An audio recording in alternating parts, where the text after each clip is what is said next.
अस्सलाम वालेकुम दोस्तों, मेरा नाम है मुदस्सिर और आप देख रहे हैं मुदस्सिर शहजाद यूट्यूब चैनल। दोस्तों आप सबको अपने इस नई वीडियो में खुशामदीद करता हूँ। और आज की वीडियो में बात करने लगे हैं जी कमर्शियल पायलट का प्रोफेशन क्या होता है, कमर्शियल पायलट क्या काम करता है, किस तरह वो डिग्रीज अपनी हासिल करता है, सर्टिफिकेशन कौन कौन सी लेनी है इस फील्ड में, स्किल्स कौन कौन सी रिक्वायर्ड हैं, और उसके अलावा आपने इस फील्ड में कितने आवर्स कंप्लीट करने हैं, फ्लाइंग आवर्स जो कंप्लीट करने के बाद फिर आपको सर्टिफिकेशन या फिर आपको लाइसेंस मिल जाएगा।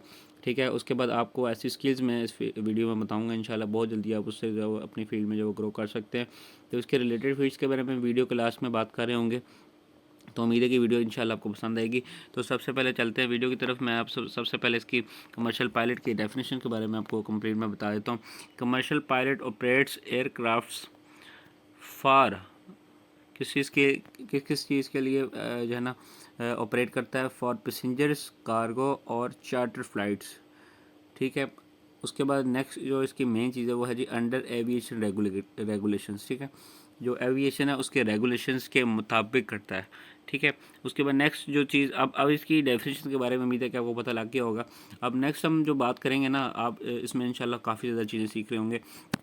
जो इसकी सैलरी रेंजेस है ना जी, वो बहुत ज़्यादा कमाल की हैं। जो पायलट कमर्शियल पायलट होता है 1,50,000 से स्टार्टिंग है इसकी, और 7 लाख प्लस तक इसकी जो सैलरी है, बहुत अच्छी खासी सैलरी है। जितनी अच्छी आप एयरलाइन में जाएंगे उतना अच्छा आपके लिए जो वो होगा। और ये सैलरी रेंजेस जो हैं वो बहुत ज़्यादा अच्छी हैं।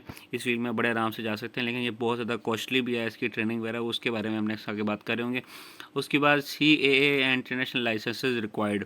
अब इसके बारे में हम डिटेल से भी बात कर लेते हैं। तो CAA क्या है, ये देखिएगा, आपको इसकी डेफिनेशन भी मिल जाएगी। CAA बेसिकली है जी civil aviation authority is a national और supranational strategy body that oversees the regulation of civil include.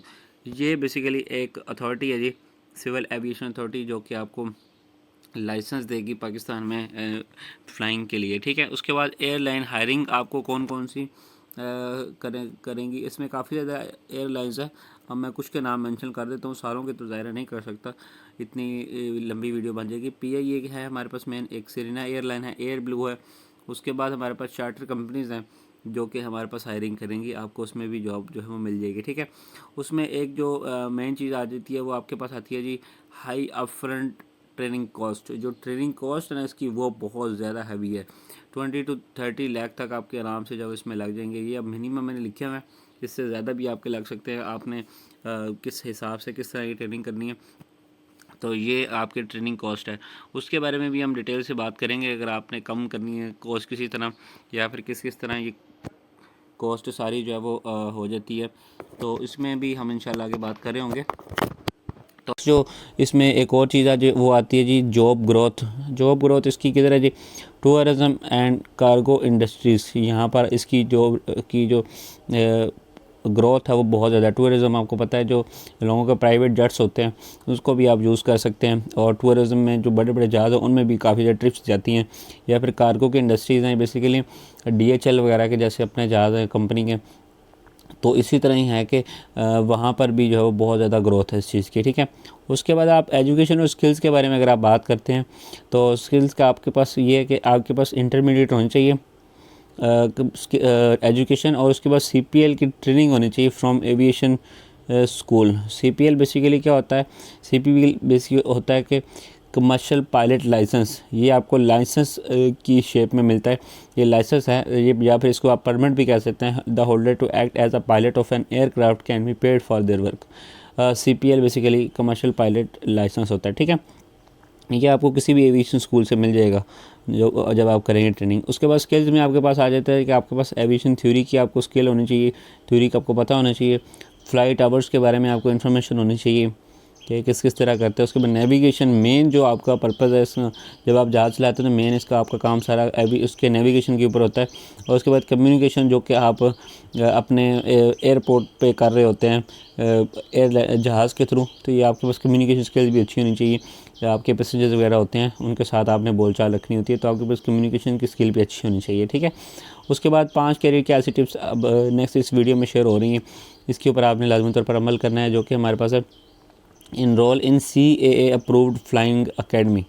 आपने CA की हमेशा अप्रूव्ड फ्लाइंग अकेडमी से में इनरोल करना है ट्रेनिंग के लिए। और CA की अप्रूव्ड बेसिकली क्या होता है, typically refers to something that has been approved by civil aviation. CAA के बारे में हमने पढ़ा था ना थोड़ी देर पहले, वो यही था कि सिविल एविएशन अथॉरिटी।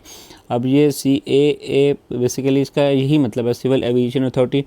और इसके बेसिकली इससे आपने जो ये देखना है कि अप्रूव्ड होने चाहिए CAA से। दिस विल बी प्रोडक्ट और ट्रेनिंग प्रोग्राम और design engineering depending on the context, ठीक है। सिविल एविएशन अथॉरिटी ये इससे अप्रूव होना चाहिए कोई भी फ्लाइंग अकेडमी जिसमें आपने ट्रेनिंग करनी है, इनरोल करना है, ठीक है। इस चीज़ को आपने बस मद्देनज़र रखना है। Clear medical and written test, इसमें जो मेडिकल रिटन टेस्ट होते हैं उसके बाद आपकी आइज़ का होता है, क्योंकि आइज़ की बहुत ज़रूरत है। तो ये आइज़ आपकी जो ना वीक नहीं होनी चाहिए, नज़र बिल्कुल इसकी नज़र आपकी अच्छी होनी चाहिए, फिर ही आप इस फील्ड में जा सकते हैं, ठीक है। और log minimum 200 plus flight hours for CPL, ठीक है। ये हमारे पास जो CPL है इसके बारे में हमने पहले भी बात की है। और उसके बाद हमारे पास जो नेक्स्ट चीज़ अब आती है जी, develop quick decision making skills. खुदा ना खास्ता कहीं भी आपको डिसीजन मेकिंग स्किल्स की इस फील्ड में ऐसी ज़रूरत पड़ सकती है कि आपको कोई ना भी हो तो आपको अकेले में सारे डिसीजंस करने होते हैं बाज़ औक़ात।